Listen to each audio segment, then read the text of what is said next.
As we know, the history of European civilization is rooted in the distant past of such Mediterranean regions as the Apennine Peninsula, which is ancient Italy, or the south of the Balkan Peninsula and numerous islands of the Aegean Sea, which is the territory of ancient Greece.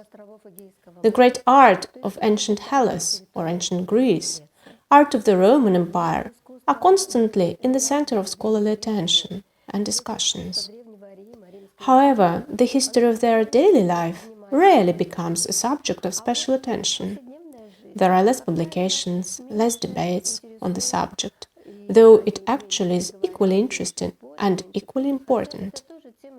Today, we will turn to the theme that is not mentioned very often, though it is an important part of our life, as it was for ancient Greeks and ancient Italians. It is food culture of the ancient Greeks. Ancient Greek cuisine, everyday life, what and how the ancient Greeks and Romans ate, what they drank, what were their daily meals, what kind of food appeared on their tables most often, which tableware was used, what questions they discussed at the table, and so on and so forth. So our first lecture is entitled Food Culture of Ancient Greece. We should start with remembering those names and speaking about those authors who left us evidence on the subject. Those authors from classical antiquity who wrote about food, about meals and feasts. In the history of ancient Greece, such author and actually father of Greek gastronomy was the ancient Greek poet of the 4th century BC, Archistratus. His most important work was entitled Gastronomia, sometimes translated as Pleasant Reverie. Unfortunately, only 62 fragments from this work survived. There are 334 verses that were quoted by another poet of Roman time who lived in the 2nd, 3rd centuries AD. His name was Athenaeus of Naucratis. He lived in Egypt, and his work was entitled The Banquet of the Learned. Athenaeus called his work The Banquet of the Learned because he remembered how important for the Greeks was a good table talk. So this opportunity to learn about Archistratus through the works of Athenaeus is very important for us. When we speak about gastronomia or pleasant reverie, this title is sometimes translated in different ways. It was translated and numerously mentioned in the works of other authors from classical antiquity. Some of such names is Hydiopathia, which is translated as the art of high living. Another variant of translation was Dipnologia, or art of dining. And one more title was simply the art of fine cookery. So let us turn to this work by Archistratus, which was mentioned in the works by Athenaeus. As we find out from this work, Athenaeus preferred seafood and fish to all other kinds of food, so he mostly often cited such recipes. Archistratus collected his recipes through all around the world. It was said that to favor his stomach and to please his stomach, he traveled all through Mediterranean and wrote a book which opened with such line: "Here to all Greece I open wisdom's store." If we speak about fish and recipes for dishes made of fish, we should notice, and you can see it here on the screen, that Archistratus gives recipes for example, tuna croquettes sprinkled with caraway seed, mackerel in brine, swordfish wrapped in fig leaves, as well as recipes for European bass, or sea bass as it is commonly called now in contemporary cuisine. But it is not simply a fish, sea bass. It is fish seasoned with silphium. Here on the screen you can see silphium, which is now believed to be extinct. It was also called laser. One of its analogues, which was widely spread even in the ancient world, is asafoetide. This herb gave a special taste to food. Silphium was very highly valued in the ancient world. It was valued as to its weight, not to the weight of gold, but, for example, to the weight of silver. There is a known fact that Julius Caesar bought half a ton of this herb and paid for it in silver. As I already mentioned, when Athenaeus speaks about Archistratus, he mostly mentions recipes for seafood and sea products. On the screen you can see dish for fish or a fish dish. Fish was a common product for all Mediterranean. It was widely spread and used in ancient Greece, in Italy, and sometimes for this kind of food they produced special plates, which were called fish dishes. The peculiar feature of such dishes is that they have a dimpled center, which looks like a salt cellar. On the sides there are usually images of various cuttlefish, bream, or other kinds of fish. Here you can see a fish dish which was produced in southern Italy, but it was as widely spread in Greece, and Greeks also used such kind of tableware. Here you can see various fish dishes of the 4th century BC. But of course it was not fish that was in the first place in the everyday meals of ancient nations, such as Greeks and Romans. First of all, it was bread.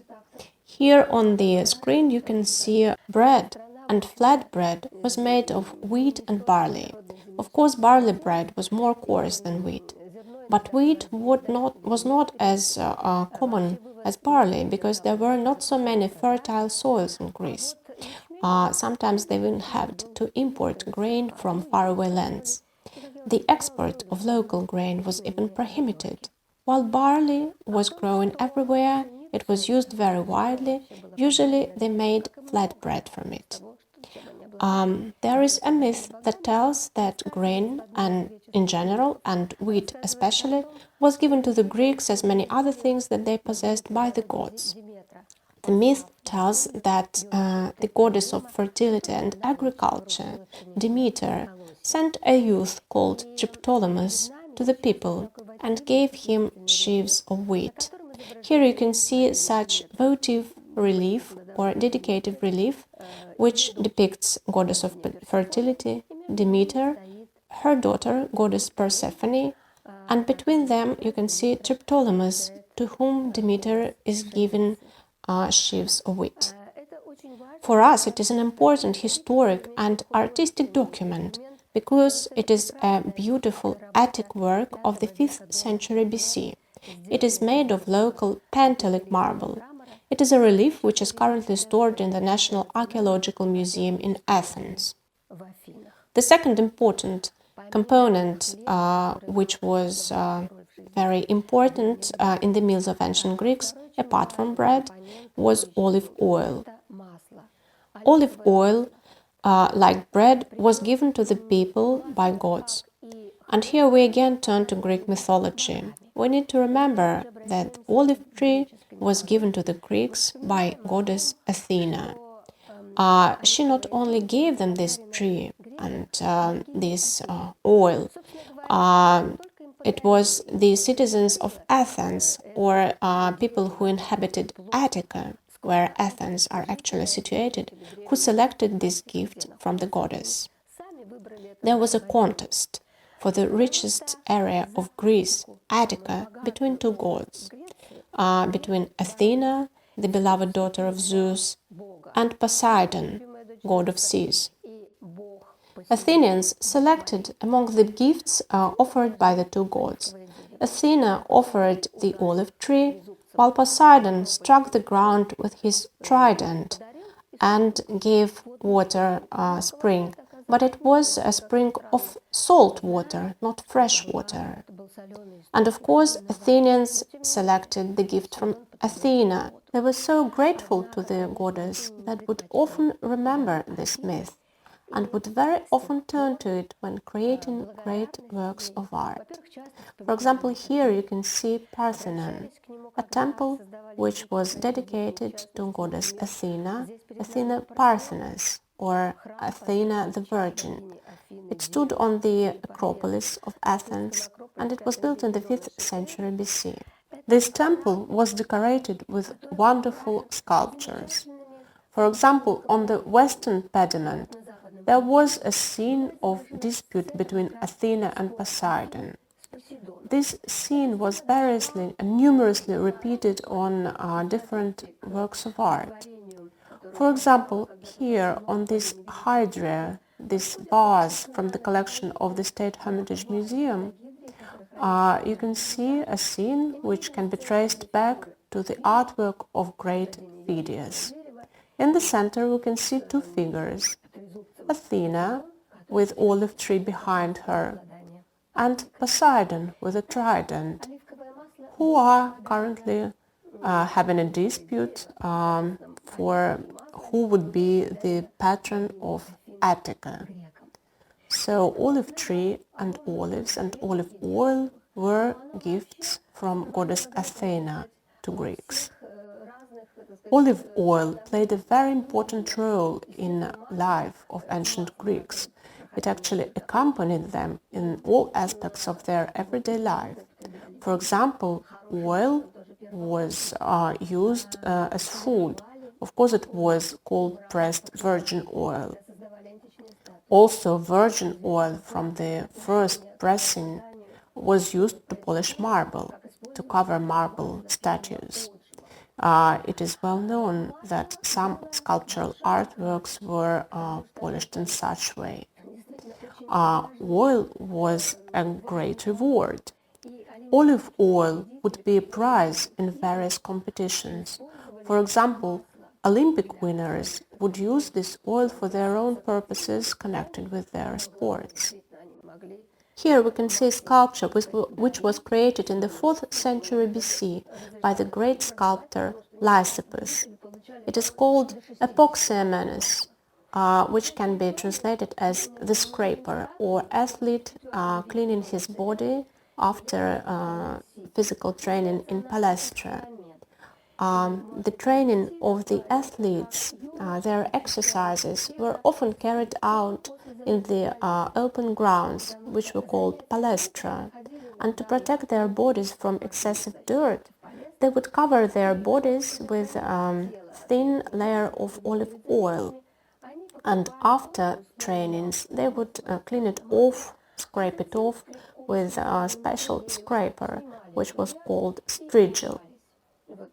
So this famous sculpture by great Lysippus represents exactly a young athlete who is scraping off dirt from palestra after his training. And here you can see the amphorae that were given to the winners in the Pan-Athenaic competitions. Pan-Athenaic games are games that were organized to honor goddess Athena in Athens. All citizens of Athens could participate in these games, hence the name. The prize for the winners would be such amphorae with images on both sides. On one side one could see goddess Athena, and on the other side the type of competition in which the athlete could win. Here you can see one such amphora from the collection of the Hermitage Museum with the image of Athena, the patron of winners, on one side, and the runners who are running in a competition. As I already mentioned, such amphora would be a very important prize for the sportsmen. So the Greeks would eat bread, would eat oil, we already mentioned fish, and of course we should not forget about meat. Eating meat is associated with the ritual which is called hecatomb. It is a sacrifice, a really large sacrifice. Sometimes 100 bulls would be slain to please the gods. So this is called hecatomb, and this sacrifice was mentioned even by Homer in his famous poem Iliad. This sacrifice was usually carried out during the Panathenian celebrations in Athens in the month of Hecatombion. This month received its name later from this ritual sacrifice. In contemporary calendar, it is a period between middle of July and middle of August. During these celebrations, citizens of Athens formed a large procession which was heading for Acropolis, for the temple of Parthenon. Young people, boys and girls, would carry gifts to the gods and accompanied sacrificial animals. Here we can see a fragment of Panathenian frieze which is currently in the collection of British Museum. On the frieze we can see such bull which is prepared for sacrifice. Bulls could have gilded horns, and sometimes these horns were decorated with purple bands. Yet when we look at this relief, we do not remember that this beautiful animal is going to be sacrificed for the Olympic gods. We cannot but admire the way it is manufactured, the crafty work, the art of the person who produced it. It is a very small relief, not more than 5 centimeters high. But the composition of this relief has very many layers. We can literally see the procession, the youths who are driving this bull, and we understand that the bull itself is a mighty animal, but very credulous. It turns its head to people. Relief is a beautiful example of Greek artwork, which renders, first of all, the atmosphere of the feast dedicated to goddess Athena. Though, of course, here we are using it as an example of a sacrifice, a hecatomb. Sacrifice for Olympic gods was actually meat that would be burnt, and the fume from this meat would rise up into the sky and reach the Mount of Olympus. Such evidence of sacrifice was actually enough for the Olympic gods. The meat would be divided between the participants of the procession, and that is how they actually ate, how they consumed this ritual meat. As we can see, meat was known to ancient Greeks from the very early times. It was also part of their food, their meals, but not every day, because not every person could afford such rich meal. Here on screen you can see red-figured kilix.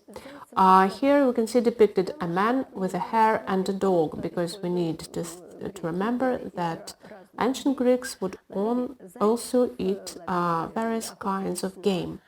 They would catch hares, hunt for deer, fallow deer, birds, and so on and so forth. So their meat ration was quite diverse. The Greeks ate eggs from chicken, because they had chicken, and from pheasants. The Greeks drank milk. A special delicacy, a kind of gourmet food, was milk from freshly calved cow or an animal who had just produced an offspring. And of course, of all dairy products, cheese was very widely spread and common. It could be goat cheese, it could be cow milk cheese, and so on. So it was also a very important part of Greek ration. Archistratus, in one of his fragments, mentions a certain cook who was preparing fish. He says that the cook spoiled the dish because he added too much cheese. So he actually had a recipe for fish topped with cheese. Here on screen you can see the list of everything that we know was available for the ancient Greeks, the list of products that they cultivated and what actually constituted their ration. We mentioned grains, olive oil or cheese, and of course we should mention vegetables. Greeks would eat legumes such as beans or green peas or lentils, as well as cabbage, carrot, and of course onion and garlic. Here we also have fruit and berries. And first of all, we should mention sweet figs, dates, and honey, because there was no sugar and they consumed a lot of sweet fruit. Of course, meat, as we already mentioned, meat of pigs, cows, bulls, goats, sheep, geese, and fowl. Seafood, fish, milk, eggs, nuts, and honey. All of this could be found on the Greek table. All of this was in their lives, though we should mention that especially in early archaic times, the meals were quite poor and simple, and actually they had quite modest food habits. Actually, the Greeks turned into gourmands much later, and of course this tradition is much more connected with Roman cuisine. From Archistratus, who was quoted in the work of Athenaeus, entitled The Banquet of the Learned, we know that Greeks would have 4 meals a day. We also know the titles of such meals. The breakfast was called dianestimon, literally the first meal of the day, and usually consisted of bread, barley bread, dipped in, topped with figs and olives. Athenaeus also mentions barley flatbread with honey. The lunch was quite similar to breakfast and was called ariston. The dinner was usually closer to the evening. It was called deipnon, and they would eat cheese or fish or meat and drink some wine. But we shall speak about wine later. And finally, the supper was called epidorpis. The evening meal would close and was actually followed by a symposium. Symposium or feast was a very important part of the life of ancient Greeks. It was accompanied, of course, by wine.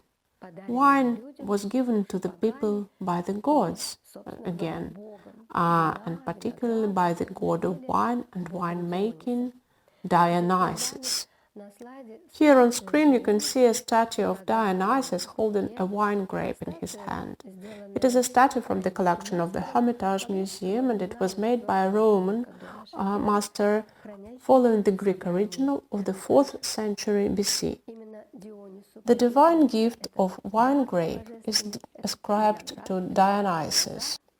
The myths of his birth and childhood are all well known. He was a son of Zeus and mortal woman, Semele. He was raised by woodland deities or Silenuses. And this subject is very well represented on various works of art and in different sculptures. Dionysus had a number of companions who constituted his retinue, or so-called Thias or Thias. One of them was Silenus. Here you can see one Silenus, quite fat. He is leaning on a tree and holds a cup in his hand. There's another one, more slender. All these statues come from the collection of the Hermitage. Dionysus was accompanied by such merry followers as Maenads or Bacchantes. The name Bacchante comes from the second name of Dionysus. It is Bacchus. And here you can see a very famous miniature sculpture, which also reached our time in Roman copy. It is a repetition of the artwork by Greek sculptor of the 4th century BC, Scopas. The statue is entitled Dancing Bacchante or Dancing Maenad. We can see a Maenad who is drunk with this gift from Dionysus and is performing a dance, an ecstatic dance to please the god. We can see her hair, which has fallen upon her back. We can see her flesh, which is not covered by fabric, and we can actually feel this ecstatic dance. Companions of Dionysus, satyrs and Maenads were depicted on the vessels that were used at the Symposium. First of all, those were cups for drinking, or kylix. Those were vessels to bring wine to the table, amphorae, and crater, a dish, a vessel to mix water with wine. We can see several depictions of satyrs and Maenads on the vessels. For example, this black-figured vessel, kylix, was made in the 5th century BC. We can see a satyr who is chasing a Maenad. We can see a satyr who is dancing near the table with canthores, or a satyr who has two flutes in his hands, or two pipes, because music was an important part of this merry procession. And on the bottom of the screen you can see another red-figured kylix from the collection of one of European museums. It depicts a satyr who is sitting on amphorae, on a very big vessel. He is balancing, hardly managing to stay in place. So these are all merry companions of Dionysus. Symposium, as I mentioned before, was an important part of evening meal, of supper, which finished it. Symposiums were not held in every house and not every day. They were held on various occasions, sometimes for the birthday of a child or for a wedding. These feasts were held on various occasions, but among the participants there were from 3 to 9 people. Among the ancient Greeks it was considered bad taste to drink alone, so they preferred to spend an evening in a good company, at the good table, with good conversation, songs, and so on. When a symposium was held, special invitations were produced on tablets, and they were sent to the guests. So guests would meet all together in the special part of the house which belonged to men, the so-called andron. For each symposium, a leader or a chair of the feast was selected. He was called symposiarch. Here we can see a beautiful crater which depicts symposiarch holding a wreath in his hand. His head is decorated with ribbons and there is a table in front of him. During the symposium, participants would lie on their sides on special couches with cushions. It was customary to lie on the left side because it was supposed that it helps digestion. But most importantly, it allows to relax and stay in such position for a long time, taking a relaxed part in the feast. Symposium was held only on the male side of the house in andron, because women lived on their own side of the house in their own apartments and never participated in such feasts. Though it is known that, for example, Spartan women could and were actually allowed to drink wine. We know that only women who were allowed to such gatherings and who were actually invited for these special occasions were hetairai.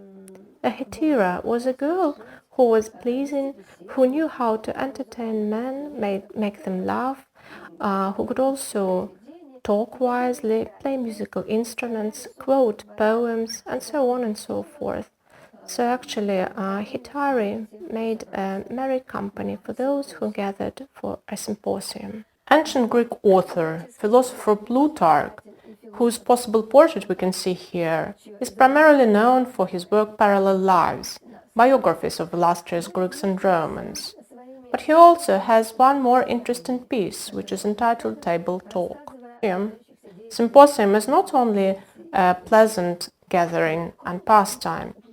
It is important that it is properly organized by the symposiarch, who chose the wine for the party, the amount of wine, the right proportion of water and wine, and also subjects to be discussed during the meeting.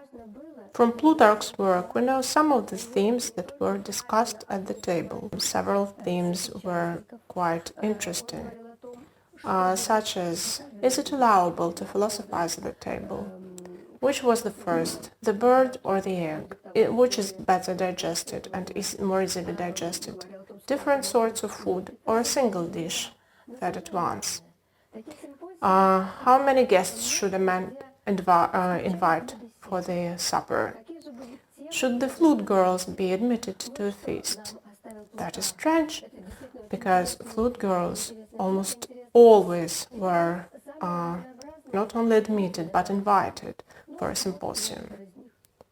What kind of music should be played at the feast, at the symposium? And is it wise, is it good to deliberate and to discuss important things at the symposium? On the bottom of a red figure calyx made by vase painter Duris, we can see a scene from the symposium. Here we can see a reclining man on the epiclinthra, or special couch, who is listening to a young musician playing flute. We can also see the box from this flute on the wall behind them, and stuff. On various sculptures and dishes, we very often see depictions of various musicians. But very often, as I have already mentioned, these musicians are part of the retinue of Dionysus. Here is a satyr playing double flute, which is called aulos. It is a detail of huge vase, crater, which is stored in Louvre. On another calyx, we can see an athlete who is playing double pipe, aulos. Another athlete and dancer is playing a kind of clapper, which is called crotala. On the amphora, which was used to bring wine to the table, we can see depiction of Dionysus himself, who is holding a vessel from which he is drinking his own divine drink. The vessel is called cantharus. On various Greek vases, we often find scenes of wine harvest, when the grapes were collected. Here we can see Dionysus himself sitting on a mule and surrounded by satyrs and girls who are collecting grapes and putting it into baskets. Here satyrs are carrying these baskets to the wine press, from which wine is now pouring into a special barrel. This huge barrel is called pithys. All those characters, merry companions of Dionysus, satyrs, Maenads, and the god himself, were very often depicted on all kinds of Greek vases and vessels that were used during these merry gatherings, those symposiums. As I already mentioned, the Greeks always mixed wine with water. Drinking pure wine without water was regarded bad taste, suitable only for barbarians. Usually they mixed 1 part of wine and 2 parts of water. Wine was usually mixed with water in huge craters. Here we can see one such crater from the collection of the Louvre, with the image of Dionysus and his merry companions. Protruding over the edge of the crater, we can see the neck of another very interesting vessel, which is called Sicter.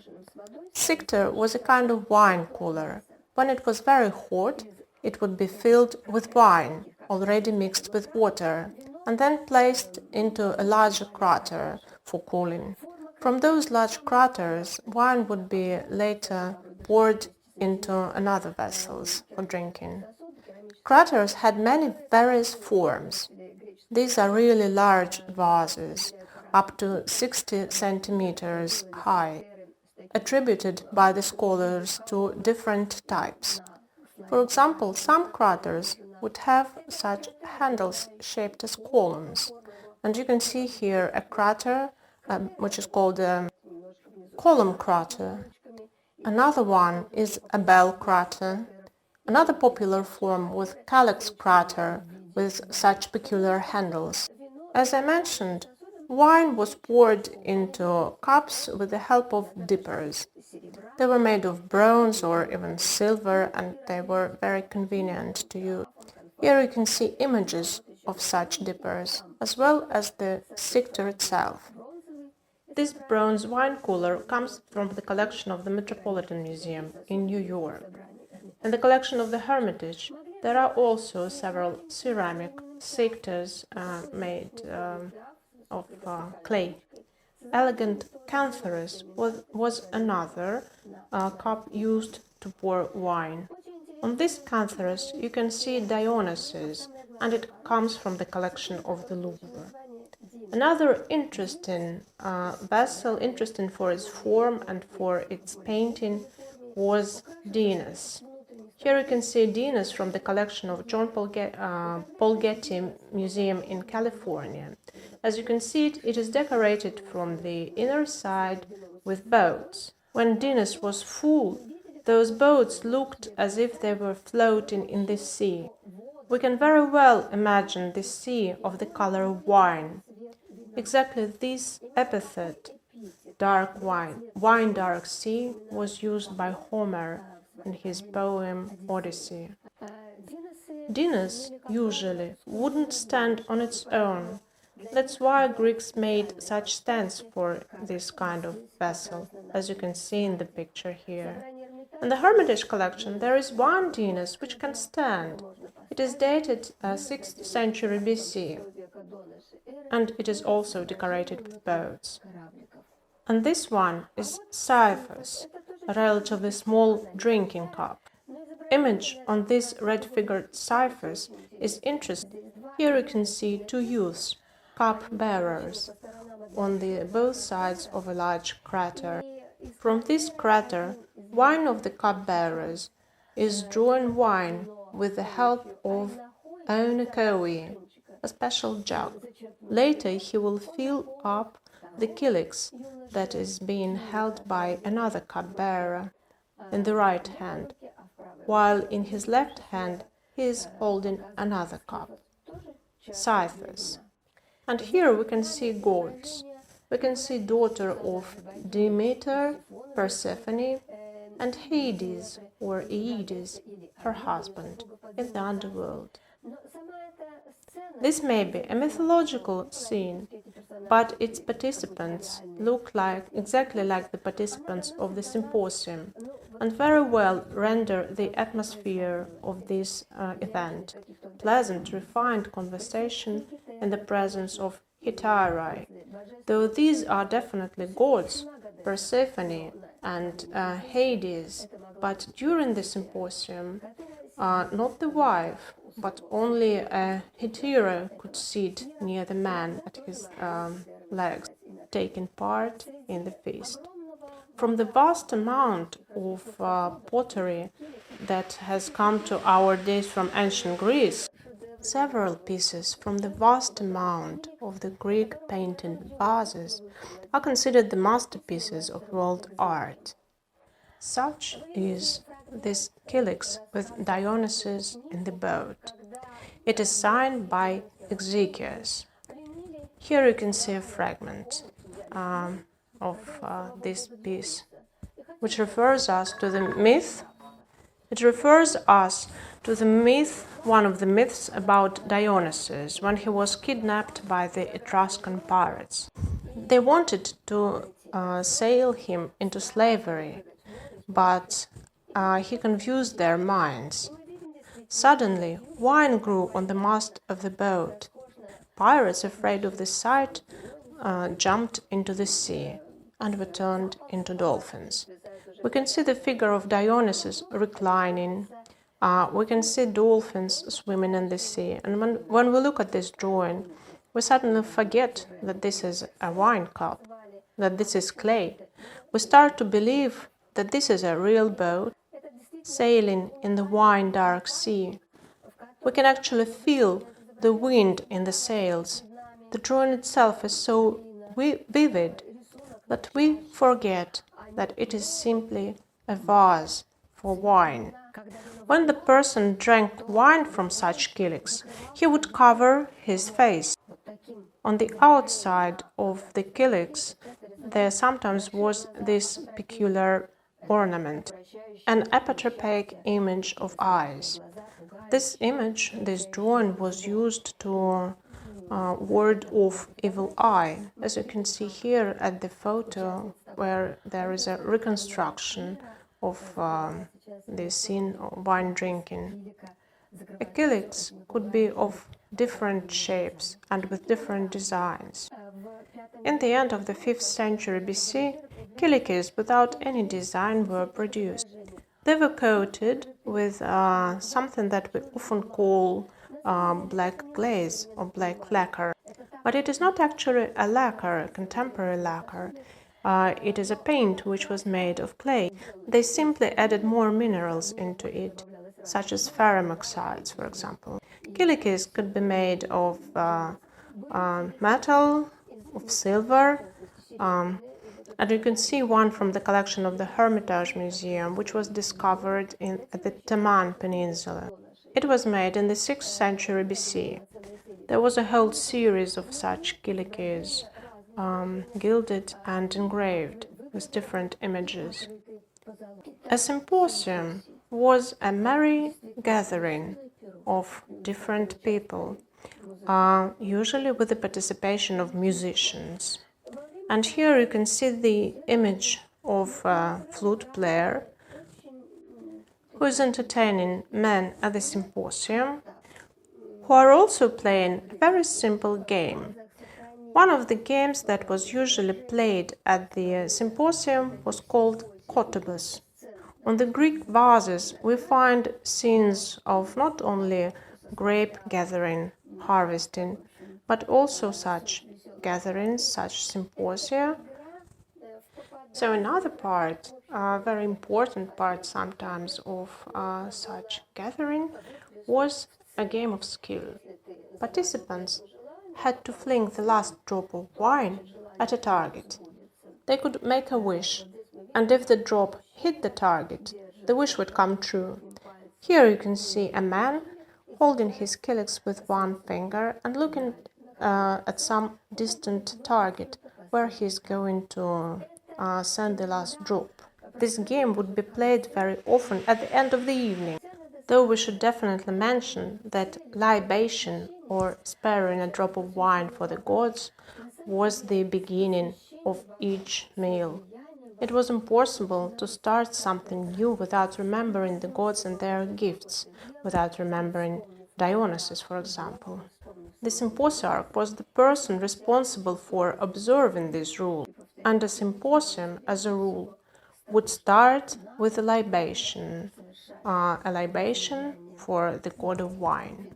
The game of kotobos, a very simple one, which was aimed at entertaining participants of a symposium, is depicted on many vases that were used at this feast.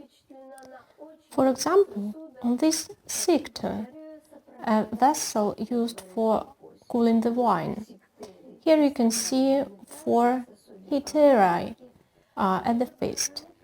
Here they are depicted as participants of the symposium. The names of these persons are all depicted on the body of the vessel, as well as the name of the vase painter who made this lavish drawing. It was a great Greek vase painter, Euphronius. Here you can see one hetaira, Smikra, who is playing a kotobos game. Here Cyclina is playing flute. Behind her we can see the case for this flute, as we have already seen on the kiliks. Agape is holding out the scyphus to Cyclina. Another participant of the feast, Palaister, is drinking from a large cup which she is holding in her hands. It is a scyphus in her left hand, and she also holds a calyx. We can find We can find the scene of Symposium not only on the vases, though mainly on the vases, but there is one more magnificent monument of monumental Greek art. It is a Greek painting of the 5th century BC, which has preserved on the territory of Magna Graecia, or Great Greece, that is on the south of the Apennine Peninsula. The territory of the south of the Apennine Peninsula and Sicily used to be called Magna Graecia, or Great Greece, because it was the territory where the Greek colonies were founded back at the 8th century BC. Here, in the city of Paestum, a tomb was discovered, which was later named the Tomb of a Diver. In fact, it is a sarcophagus, which is painted from the inside. Here we can suppose that we see not just a feast, not just a symposium. It seems to be a funeral feast. Scenes of feasts are very often found on various funeral monuments, on tombstones, on the paintings that decorate, for example, Etruscan tombs, because ancient Greeks believed that in their future life, in their eternal life, the most pleasant thing and pastime that they will be able to enjoy is a feast of friends. Such scene of friendly feast can be found in the paintings in the frescoes that decorate the tomb of the diver, though we of course use it as an example, as an illustration for a scene of Symposium. You can see several fragments of the fresco. On one of them there is a person who is holding a calyx, another one is playing a quarters game, the third person is playing some musical instrument, so it is indeed a friendly and merry feast. All the vases and all the vessels that were usually used at the Symposium, such as crater, cincta, calyx, cantharus, and so on, were usually richly decorated with various subjects. Not only the subjects connected with the myth of Dionysus, but also other themes. Each painting was made by some great vase painter, and it could be used as a subject for discussion at the Symposium. And sometimes when we look at such objects as this large crater, which is painted by great master Euphronius with the scene of Amazonomachy, we think that the painter, when he made this quite schematic drawing, was not going to make some special painting or drawing. But here in this painting, in this picture, you can see that not a single line in the drawing is superfluous, is not in place, and here everything follows nature very closely. As you can see from the two youths below, which have come together in this fight, like Heracles and Antaeus on the crater, which was made by the Euphronius. And here is another proof. On this crater, you can see a warrior who is holding up his right hand and is going to strike with a sword. If you look at the photograph of a youth who is repeating this scene on the vase, you will see that the drawings will be almost identical. As we have seen, numerous types of vases and vessels were used at the Symposium. We have already seen calyx, and here you can see a calyx which is made of silver from North Black Sea region, They were also made of bronze. And here, on this huge crater, which was made in the 4th century BC, it is made of bronze, but gilded. We can see here this wonderful, lavish relief which depicts characters that are connected with the cult of Dionysus.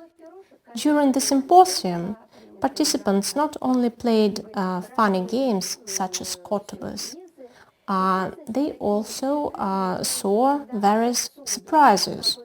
Sometimes it were the drinking vessels themselves that contained surprise. For example, here we can see a Corinthian vessel which depicts participants of a symposium.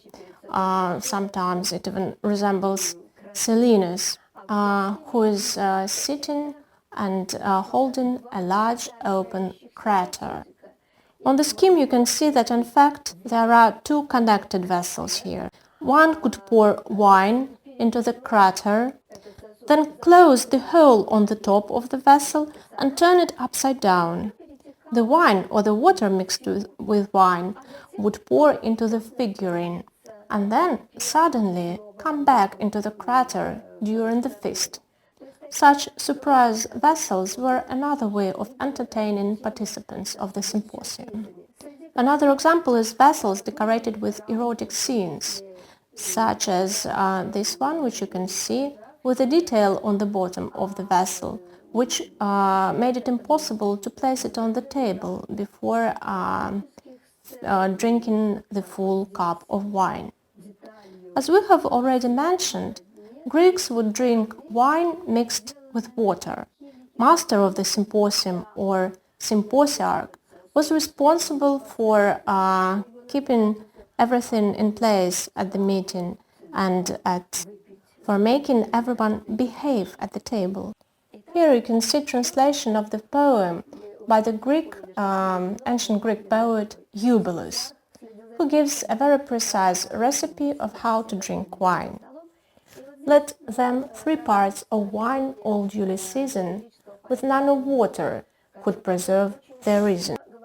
The first gives health, the second sweet desires, the third tranquility and sleep inspires. These are the wholesome draughts which wise men please, who from the banquet home return in peace. From a fourth measure insolence proceeds, uproar a fifth, a sixth wild license breeds. A seventh brings black eyes and livid bruises, the eighth the constable next introduces. Black gall and hatred lurk the ninth beneath, the 10th is madness, arms, and fearful death. For too much wine poured in one little vessel trips up all those who seek with it to wrestle. So, according to the poet, only 3 parts of wine are necessary for you to go away from the feast in peace and to have good sleep afterwards. And here is another quotation from Plutarch. The man of sense who comes to dinner does not betake himself there just to fill himself up, as though he were a sort of pot, but to take some part, be it serious or humorous, and to listen and to talk regarding this or that topic as the occasion suggests it to the company, if their association together is to be pleasant. Not all participants managed to survive and make it through the symposium, as we can see it here. Some would get drunk, and quite drunk. There is a whole series of kylix with such kind of depiction, such images. They are called aftermath of symposium. You can imagine how bad this poor youth feels at the moment. And the girl is holding the youth's head, helping him. We can see how much art is in this simple dish. We can feel what participants of this scene feel, and we almost forget that all of this is depicted on a vase, on a cup, from which people drank wine. So this is a kind of warning against drinking too much. We have talked about Symposium. We have talked of what Greeks would eat and would love to eat. And I would like to close up with one more quotation from a Greek playwright and comedy writer who is called Aristophanes. The bust of him we can see here on the screen. In his comedy, which is entitled The Assembly Women, he tells the story of how women decided to take over the power. He gives a word which consists of 175 letters and which is listed in the Guinness World Records as the longest word ever to appear in literature. So what exactly is this word? Here you can see an inscription in Greek, in ancient Greek, and below you can see literal translation into English. I'm going to quote one more English translation, poetic variant, which is as follows. Limpets, oysters, salt fish, and a skate to a dish. Lampreys with the remains of sharp sauce and birds' brains, with honey so luscious, plum blackbirds and thrushes, coxcombs and ring-doves, which each epicure loves, also wood pigeons blue, with juicy snipes too, and to close all, oh rare, the wings of jagged hare. What a dish, with 16 main ingredients. Such dish must have existed only in the fantasy of the playwright of Aristophanes. With this curious dish, we are going to close up the theme that we have been mentioning today, remembering today. That is the food culture of ancient Greeks. Thank you.